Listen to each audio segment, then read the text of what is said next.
So if you're feeling like really unsafe and your nervous system is really rattled, right? In for whatever reason, right? It could be a relationship, it could be a career, it could be a family thing, it could be a health thing. A feeling of deep unsafety, right, in the body, like a panic. This is very difficult. Like I've had my panics, and they are very very painful, and they can be super anxiety ridden, right? They can be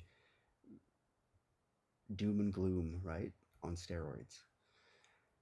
And it's stored in your cellular body. So there's an emotional layer on top of it and a mental, like psychological layer on top of it. And that comes in the narrative that you tell yourself, and it comes in the situations that you're experiencing, right, in your life. So that is happening, but there's a layer of the deeper layer of cellular kind of memory that is really adding a very distinct flavor to that situation. And it can seem very, very easy to disregard this because the situations are very, very real and very believable, and they are, right? I'm not here to invalidate like the seriousness of what it is that you might be feeling that you're going through or that you are actually going through, because what I'm referring to here is not necessarily like a true serious threat from an external situation.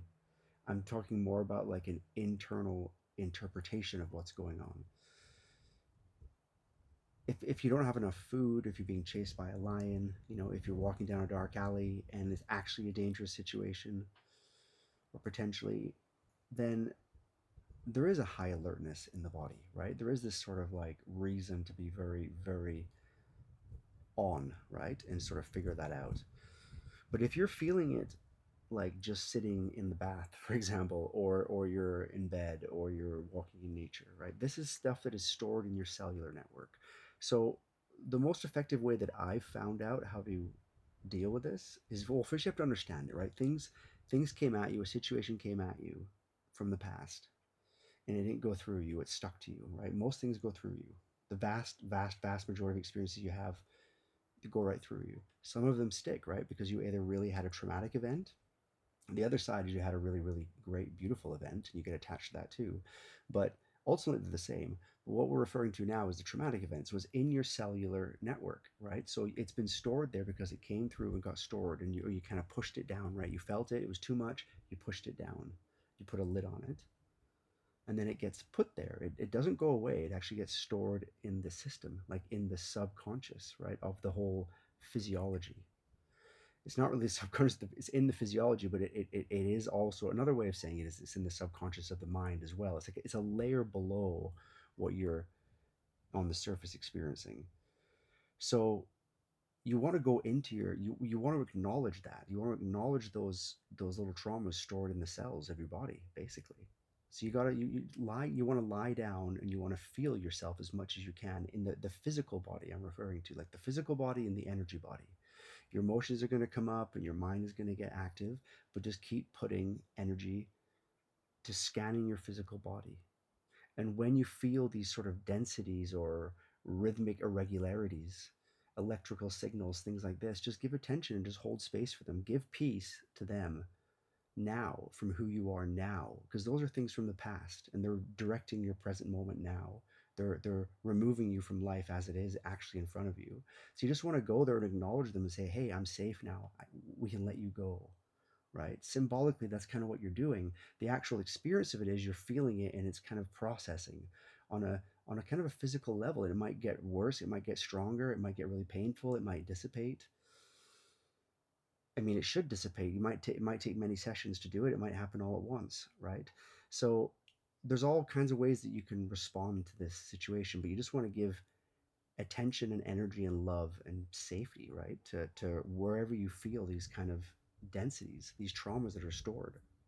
Because you can talk about them all day, right? You can talk about things all day. You can feel things all like in terms of emotionally, you can get all worked up about things. That's the human part of you that is trying to understand or trying to cope with this stored stuff inside it, right? So, like you want to give yourself back to yourself. This is kind of what you're doing. You're cleansing, you're showering out your cellular network by feeling into your energy body and sending attention and awareness there, and dissolving and distributing and letting go and surrendering that energy. And then your life will just naturally start to align more, and things will get easier, and your day-to-day doings will be more pleasant, and more benevolent, and all this kind of stuff. It's a way to refine your nervous system, so that way your device, your person, your little pet that walks around with you everywhere is behaving in the best way that it can for yourself and for everybody. So like you're basically refining yourself, right? So this is an effective way to do that. So when these moments come up where it's like extreme and you have a lot of like feeling in your body, a lot of electricity and jittering and a lot of panic, then that's a time to really focus there, really go there. If you have the space to do it, try to find the space, lie down, be with yourself, hold yourself there, do whatever it is that feels, put your hands on your heart if you need to, do whatever, but lay still and do everything you can to feel it. Now your body's going to want to react and jerk, and you want to get up and move, and you're going to maybe want to write things down, you're going to want to do all kinds of things. That's not the time for that stuff right now. The time for right now is to lie there and just be there. Do it for 5 minutes, do it for 10 minutes, do it for hours. Do it for whatever you can sustainably, healthily handle. Don't overdo it. You can overdo these things. These are powerful practices. So start in a way that just feels healthy and natural, and but prove it to yourself. Give yourself some dedication to it, right? If this makes sense to you, give yourself some dedication to that. Practice it, prove it to yourself, right? This is just concepts. For you to actually know what I'm talking about, you got to do it. You got to do it yourself. You got to feel it for yourself, and then you got to understand it in the way that you understand it, because it'll be different from the way I experienced it. That's the beauty of it all. Okay, thanks for listening.